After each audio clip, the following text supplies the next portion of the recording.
네, 목요일장 이슈를 살펴보는 미증시 인사이트입니다. LNS홀딩스 김선영 대표와 함께하도록 하죠. 대표님 어서 오세요. 맞습니다. 네, 대표님 3대 지수 간략하게 다시 한번 좀 체크를 해보도록 하겠습니다. 네, 오늘 긍정적인 모습 보여주면서 출발하고 있는데요. 3대 지수 일제히 오름세 보여주고 있고요. 사실 오늘도 오늘이지만 내일 개장 전에 또 고용 데이터 발표를 앞두고 있습니다. 1월 데이터가 나올 텐데 사실 1월 데이터 같은 경우에는요. 뭐 미국에서 정말 많은 일들이 있었죠. 한파도 있었고 또 산불과 같은 이런 요인들이 1월 고용 데이터를 좀 교란시킬 수도 있다. 뭐 이런 이야기도 많이 나오고 뭐 이전 데이터가 많이 뭐 조정이 될 거야 이런 이야기도 나와서 사실 예측하기 굉장히 어려울 것 같은데 대표님께서는 고용 데이터 그리고 시장의 여파까지 좀 어떻게 보고 계세요? 일단은 한파에 대한 부분은 사실 뭐 미국이 매년 요때쯤 되면 이제 되게 춥죠. 근데 이제 작년이나 재작년 평균치 이상의 어떤 수치가 나오지 않았기 때문에 그냥 매번 나오는 그런 시즈널로 나오지 않을까라고 생각하고 있습니다. 근데 문제는 이번에 최근에 이제 산불, LA 산불 이 영향이 과연 어느 정도 이제 고용 시장에 영향을 미칠 것인가에 대한 부분인데 지난번 실제로 이제 한참 이제 산불이 심했었던 그 시기 때쯤에 연준이나 이제 기타 기관들에서 나왔던 얘기는 일단 단기적인 영향으로 미칠 것이다. 그렇게 오래가지 않을 것이고 큰 데미지는 없을 것이다라고 그렇게 얘기한 부분이 있습니다. 사실 저도 그 부분은 어느 정도 공감을 하고 있는 부분이기 때문에 사실 그건 너무 염려하실 필요가 없을 것 같다는 그런 생각을 가지고 있고요. 일단 최근에 나온 고용 지표들 뭐 어제 나온 것들 보면은 일단 좀 많이 엇갈리긴 합니다. 근데 전반적으로 이제 고용 시장이 여전히 좀 좋다라는 그런 느낌이 있고 그리고 이번 1월 달이 뭐 예상한 것보다 정말 많이 나쁘지 않는 이상 시장이 뭐 그렇게 크게 반응할 정도는 아니고 여기서 설마 예상치가 좀 적게 나온다 하더라도 시장이 그렇게 놀랄만한 수치 나올 것 같지는 않기 때문에 전반적인 어떤 투자 전략 그대로 좀 이어가시면 좋을 것 같다는 그런 말씀드리고요. 일단 뭐 고용 때문에 이제 최소한 이번 1분기까지는 뭐 걱정하실 필요가 없을 것 같다는 그런 생각을 가지고 있습니다. 네.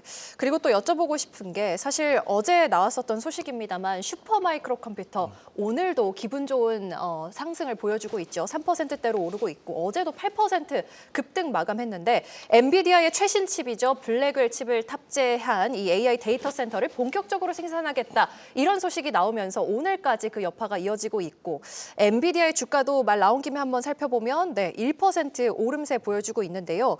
이 소식 좀 어떻게 보셨는지 여쭤보고 싶었습니다. 일단 작년에 진짜 상장 폐지 얘기까지 나왔었던 네. 정말 많이 어려웠었던 그런 기업이 있는데 당연히 정말 최악의 위기를 잘 겪어냈죠. 이제 안정권에 좀 들어오고 있는 것 같고 다시 상장 폐지가 나올 것 같지는 않고 그때도 사실 제가 말씀드렸지만 실제로 상장 폐지까지 갈 리는 없을 것 같다. 하지만 당분간 좀 지켜볼 필요가 있을 것 같다라고 말씀드렸는데 일단 최근에 보면 중요한 거는 이제 엔비디아 칩을 사주는 그런 기업들이 과연 자본 지출을 늘리는지 늘리지 않는지 그게 중요한데 다들 늘린다라고 얘기했습니다. 이에 따라서 아무래도 보면 이제 자체 칩을 생산하긴 하는데 여전히 엔비디아 칩에 대한 수요는 그대로 높을 것이고요. 그렇겠지만 당연히 이제 블랙웰을 많이 기다리고 있잖아요. 그렇기 때문에 슈퍼마이크로 컴퓨터가 이제 그 물량을 잡아가지고 이제 생산을 해내주면은 일단 그것도 그대로 이제 거의 엔비디아 실적과 거의 비슷하게 갈 것 같아요. 분위기 자체가. 그렇기 때문에 일단 제일 최악의 위기는 겪었다. 이제 벗겨났다. 하지만 문제가 뭐냐면은 기술적으로 좀 우리가 그래도 좀 안정적인 자리에서 매수를 해볼 필요가 있을 것 같은데 제가 봤을 때는 정말 요 정도만 지나면 안정적입니다라고 말씀드릴 수 있는 게 주당 한 47불 정도 이상 지금보다 한 50%가 주가가 좀 올라줘야 지금 32불 정도인데 한 47불 정도 넘어가줘야 그때부터는 조금 기술적으로도 이제 돌아섰다라는 그런 느낌이 좀 들기 때문에 그 부분 체크하셔가지고 참고하셔가지고 투자해 보시면 좋을 것 같고요. 일단 최악의 위기는 이겨냈고 이대로만 가준다라고 하면은 엔비디아 관련주 혹은 이제 엔비디아 매출과 붙어가지고 갈 수 있는 그런 기업이니까 그것도 참고하시면 될 것 같습니다. 네, 정말 많은 기업들이 AI 캐펙스를 늘리고 있는 게 이게 안 좋은 것이 아니냐라는 이슈가 딥시크 이후로 굉장히 좀 많이 나와서 주가에도 큰 영향을 줬었는데 AI 캐펙스를 늘리고 있는 것이 결국에는 엔비디아에게는 호재다라고 말씀을 해주셨으니까 엔비디아의 실적도 이번에 좀 기대를 해볼 만하다라고 해석을 해도 되는 거겠죠? 그 엔비디아 문제가 뭐냐면은 이제 빨리 생산해서 빨리 팔고는 싶어요. 근데 이제 사실 엔비디아도 설계만 하는 기업이기 때문에 생산 능력이 없어요. 근데 생산을 실제로 해준 게 TSMC인데 TSMC가 사실 지난번에 엔비디아의 전용 라인을 만들어주지 않는다라고 얘기했고 결국은 이제 얼마나 TSMC가 생산을 해주냐에 따라 가지고 엔비디아 매출도 좀 달라질 수 있을 것 같습니다. 근데 일단 최선을 다해서 뽑고 있긴 있는데 일단 뭐 지금 현재 제일 중요한 건 그건 것 같아요. 이제 생산도 이제 중요하지만 이 수요가 끊기느냐, 끊기지 않느냐가 중요한 것 같은데 최근 보면은 뭐 각 기업들이 뭐 자체 칩을 생산해가지고 엔비디아가 좀 위기가 올 수 있을 것 같다라고 하지만 그들이 자체 칩을 개발한 이유가 뭐냐면은 물론 이제 장기로 봤을 때 비용 절감 효과를 노리는 것도 분명히 있긴 있습니다. 하지만 최대한 빨리 엔비디아 칩을 확보를 하고 싶은데 이제 생산 자체가 안 돼가지고 확보가 잘 안 되고 있기 때문에 그러면 일단 우리가 자체 칩이라도 해야겠다라는 그런 느낌도 분명히 있기 때문에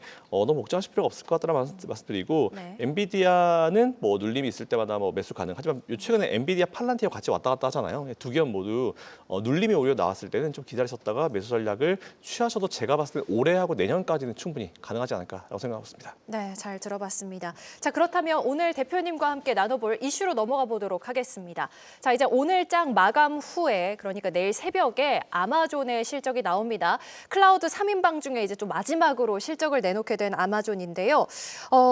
아마존 같은 경우에는 클라우드의 매출이라든지 그리고 AI 캐펙스 역시나 좀 주목이 될 것 같습니다. 지난 3분기, 그러니까 4분기 실적을 내놓을 건데 지난해 3분기 실적을 봤을 때 사실 뭐 판매가 북미 지역도 그렇고 국제적으로 굉장히 좋았었던 것으로 기억을 하고 또 AWS도 나쁘지 않았던 걸로 기억을 하거든요. 그런 실적 호조를 이번 4분기에도 좀 이어갈 수 있었을까요?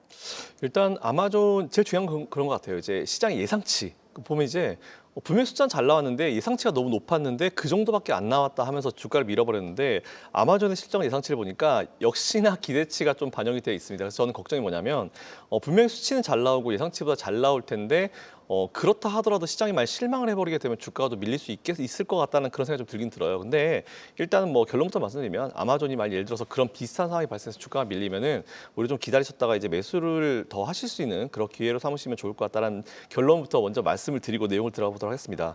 일단 뭐 지금 이제 아마존이 중요한 이유가 뭐냐면은 또 AI 하드웨어주가 과연 이제 랠리를 계속 지속할 수 있을 것인가 이거랑 좀 붙여서 생각해 볼 필요가 있을 것 같아요. 아무래도 지난 명절 기간 동안에 이제 우리는 잘 쉬고 있었는데 갑자기 딥시크라는 게 나오면서 전 세계를 거의 공포로 몰아 넣었습니다. 근데 일단 어제까지 보니까 이제 딥시크 공포로부터 많이 좀 빠져나온 느낌이고요. 그리고 우리나라에서도 보면 이제 딥시크를 많이 차단하고 있죠. 이건 되게 잘하고 있는 어떤 액션인 것 같습니다. 최근에 보면은 그리고 이제 빅테크 기업들이 이제 AI 대규모 투자 계획을 연달아 밝히고 있고 이 AI 하드웨어에 대한 이제 수요 둔화 우려를 오히려 돈으로 덮어가지고 이제 보내고 있는 그런 느낌이 좀 분명히 있는 것 같아요. 일단 어저께 이제 알파벳의 그 수납 피차이가 월가의 예상보다 더 많은 750억 달러를 자본 지출에 투입할 계획이다라고 밝힌 게 사실은 좀 영향을 좀 줬습니다. 그래서 이게 AI 끝이 아니구나, 계속 투자를 더 이어가는구나라는 그런 느낌을 월가에 확 줄 수 있었던 되게 좋은 어떤 멘트였던 것 같고요. 뭐 그 전에 뭐 마이크로소프트나 메타 같은 경우도 이제 그런 계획을 발표했기 때문에 이것도 좀 좋은 것 같습니다.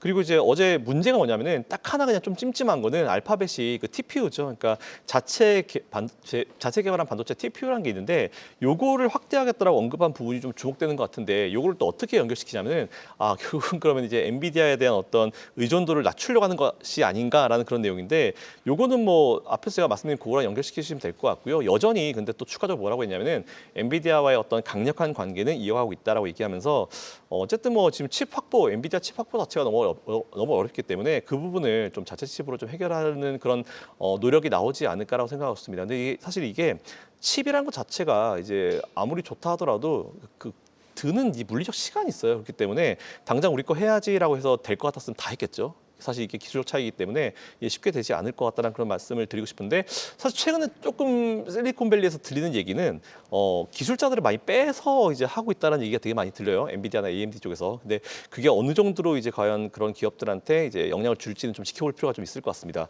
근데 오히려 저는 이게 이번 이슈 가지고 뭐 엔비디아로부터 이제 탈 엔비디아 뭐 이것보다는 이 TPU 개발 참여에 브로드컴이 참여를 했어요.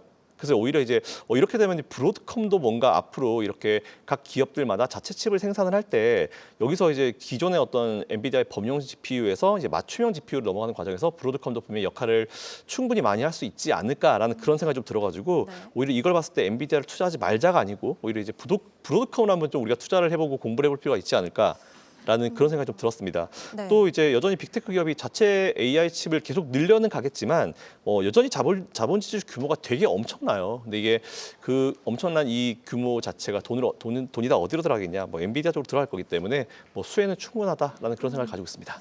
뭐 일단은 뭐 아마존까지 AI 캐펙스를 늘리겠다라는 소식을 실적 발표와 함께 한다면 엔비디아의 주가 역시나 또 동반 상승할 수 있다라고 보고 계신 거죠. 네, 맞습니다. 네, 그렇다면 이제 아마존의 이 가이던스에 대해서 조금 더 여쭤보고 싶은 게 이제 주목이 되는 게 트럼프 대통령 이후의 관세 때문에 이 아마존도 가이던스에 어떤 좀 영향이 있지 않을까 이 부분도 좀 궁금한 것 같아요. 사실 실적 자체도 중요하지만 가이던스도 중요하잖아요. 대표님께서는 어떻게 보고 계세요? 요즘 보면은 실적 아무리 잘 나와도 가이던스를 발표하지 않거나 조금만 내리면은 시장이 바로 반응을 해버리거든요. 그래서 저도 사실 이번에 앞에서 말씀드린 대로 조금 걱정이 되는 건 그겁니다. 이제 예상치와 함께 가이던스가 과연 어느 정도 잡혀줄까인데 사실 최근 보면은 안 좋다라고 하지만 대부분의 기업들이 보통 이제 올해 두 자릿수 이상의 성장은 이룰 것이다라는 그런 내용이 나오고 있거든요. 근데 사실 이제 문제가 뭐냐면 아마존에 대한 기대감이 그대로 있다라는 거죠. 그래서 이걸 과연 어느 정도 맞춰줄지가 중요한 것 같은데 만일 가이던스가 마음에 들지 않게 나온다 하더라도 제가 예전에 경기 침체가 되게 심했을 때 이런 말씀드린 적 있어요. 시장은 이제 기업들이 항상 죽는 소리를 한다. 그러면서 최대한 보수적으로 잡고 있다가 나중에 그것보다 잘 나왔을 때 진짜 나쁠 줄 알았는데 생각보다 괜찮네라고 하면서 그게 오히려 주가 상승에 좋은 어떤 기폭제가 될 수 있다는 말씀을 제가 경기 침체가 되게 심했을 때 자주 들었던 것 같은데 그거 그대로 뭐 체크하시면 될 것 같습니다. 어쨌든 중요한 거는 지금 최근에 차익 시장이 많이 좀 몰리면서 주가가 좀 떨어지고 있는데 올해랑 내년까지는 적어도 이제 M7이 시장을 이끌 것이고요. 그리고 아마존이나 우리 M7 관련 기업들은 눌림을 이용해서 오히려 추가 매수, 신규 매수를 나서시면은 아마 올 연말에는 더 높은 자리에서 끝나지 않을까라고 생각하고 있습니다.